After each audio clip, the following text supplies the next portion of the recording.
Hi, I'm Dan, and welcome back to the Rock Nerd Radio Show here on YouTube. Today, we are taking a look at the Marvel Legends Lilith figure, part of the Strange Tales wave with a Blackheart Build-A-Figure. Come geek out with us on the Rock Nerd Radio Show. So like I said, this is Lilith in the package, and you can see how she looks. Marvel's Lilith here on the side. Of course, it says Strange Tales, and the Blackheart Build-A-Figure there up at the top.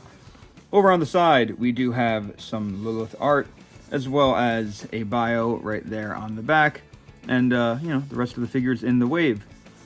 That art then stretched to a larger degree on the side too. It looks really cool. This Lilith is not the other Lilith that exists in Marvel. There is a Lilith who is Dracula's daughter, who was actually featured briefly under a different name in the translation in the Dracula Sovereign of the Damned anime, an anime that I talked about on my my radio show podcast with my good friend Vinny, my co-host. So if you're interested to learn about Dracula Sovereign of the Damned, you should check that episode out on your preferred podcast platform. But we need to open up this figure so we can take a better look at her.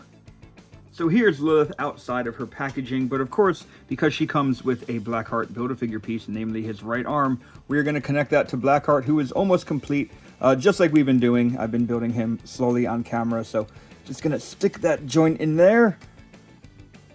And there it is. And just like I have been complaining about, I hate to sound like a broken record, but the arm's in there, but that movement, it just doesn't feel good. I feel like I'm going to shear the plastic on the peg there.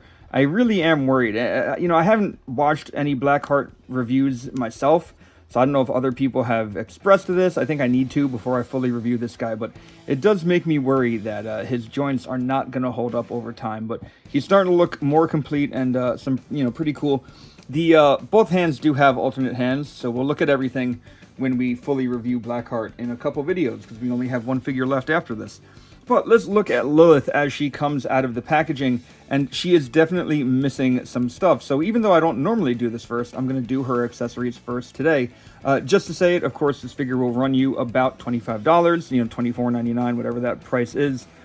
But the figure itself comes out of the package like this, and her cape, this green cape, is on a separate tray in the package. So just make sure it's there, I guess. But you can see there's a little peg here, and there is a peg on her back, so you just have to tab it in like this. Oop.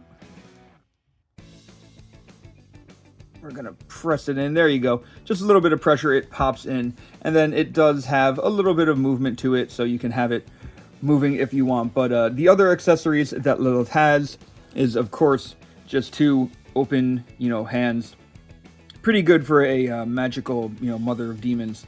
So we'll swap these out later on as we go, but let's take a look at the figure now that she is all put together.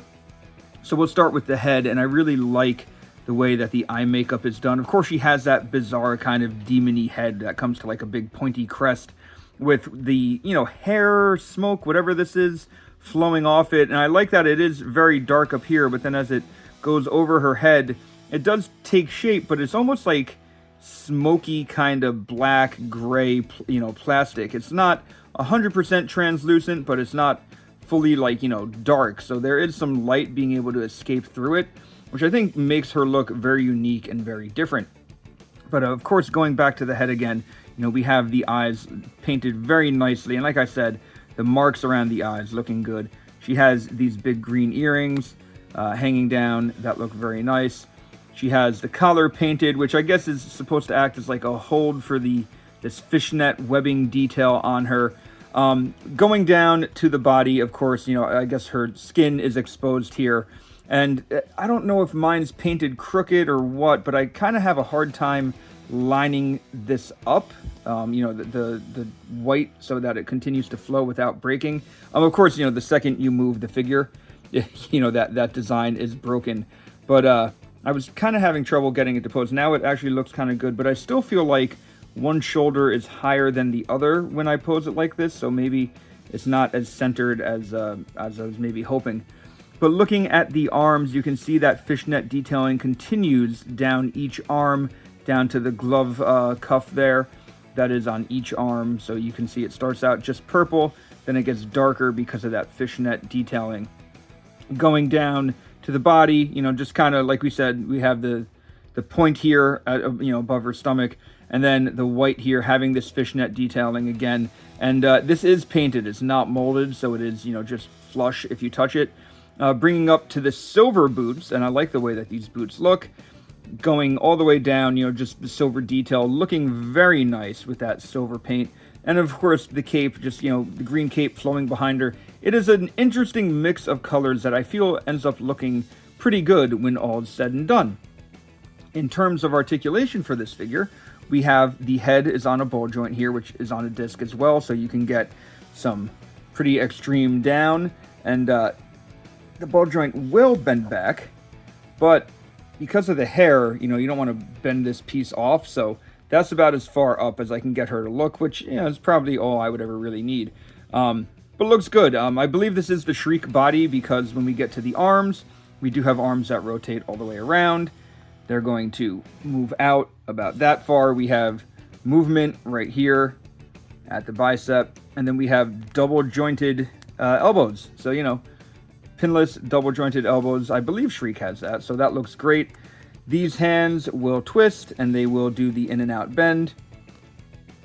Moving on down to the rest of the body. Let me just move this arm out of the way. We do have, of course, just the ball joint there at the midsection, so we can get her to hula hoop or do whatever, but, you know, any type of movement you want there. I am impressed that they painted this, you know, this detail up so that you didn't just have purple at some point, so it continues to look, whether she's, you know, crunching or going back, it's all there. And on the back, it is just painted purple and the cape is there. So, you know, the cape, like I said, you can get the cape to kind of flow in the breeze if you want. I just kind of have it laying back behind her. In terms of the legs, we're going to kick forward this much. No real kick back. Kick out about that much, so not the best of split, but it's there. Rotation at the thigh. Double jointed pinless knee. Gets you to go back about that far. You can already see the foot here. Let me bring it back down. The foot goes up and down because there's that forward facing pin. And then we have ankle pivot. So what you would expect from, you know, a regular Marvel Legends female figure. Of course, we are getting that introduction of the Black Widow buck used more and more. But in the meantime, you know, I feel like your regular kind of non-special releases are going to be more and more on the Shriek body, as they probably should be. I think we've kind of reached the point where that old female body is a little outdated. It's nice to have the double jointed elbow as well. So there we go. I did mention that Lilith has two other open hands, and being a magic user, I kind of feel like maybe that would be the hands I want her to use. So I'm just going to pop the hand off. These glove cups can come off, so if you just want to have, you know, the white hands without looking like they're gloves, you could do that. That's up to you, but we're going to stick on the one hand, and just like the other hands, they move in and out. We'll switch out the other hand as well. So we'll have her with both of her casting hands, I suppose. And, you know, these glove cuts sit real well where, like, you can see a little bit of the purple coming through, but, like, on this hand, you don't really see it as much. I guess it really depends how hard you're pushing the glove cut back, because, you know, that's going to cover up more or less paint depending on how you push it. So, anyway, here she is with her kind of magic hands. I like the way I just had her, quite honestly. So there we go. I think that looks pretty good. That looks a little menacing. I would love to have like some little demons that I could stick around her to kind of make her look a little more menacing. But I think now it might be time to look at her compared to some other figures. So here's Lilith with our Danny Ketch Ghost Rider. Since she originated in the Danny Ketch Ghost Rider comic, I felt that this was a pretty good comparison to make. We can compare this Lilith to other figures in the wave as well. So here she is with Bloodstorm. Here she is with our Weapon of Vengeance. Let's bring Moon Knight into the picture. Just like that. And let's get Brother Voodoo in here. And now let's get the only other villain that we have in the wave so far, Dracula. Overall, I think she looks pretty good with all of these characters. I think standing together, they look pretty good. Like I've been saying, the only one who I really feel like doesn't need to be here right now is probably Moon Knight. I don't feel like this is exactly a horror type character, while the rest of these are. So there we go. There are my thoughts on the new Marvel Legends Lilith figure. Kind of an obscure 90s character, but I think she will pair well with Blackheart ultimately. I'm happy we got her. I honestly never thought we would have, but I could see how some people might not be digging this figure, especially if you only want Blackheart because you like Marvel vs. Capcom. I would love to know your opinion of this figure, though, of this character, so make sure you leave a comment. And until next time, I've been Dan. You've all been pretty awesome. I'll see you around.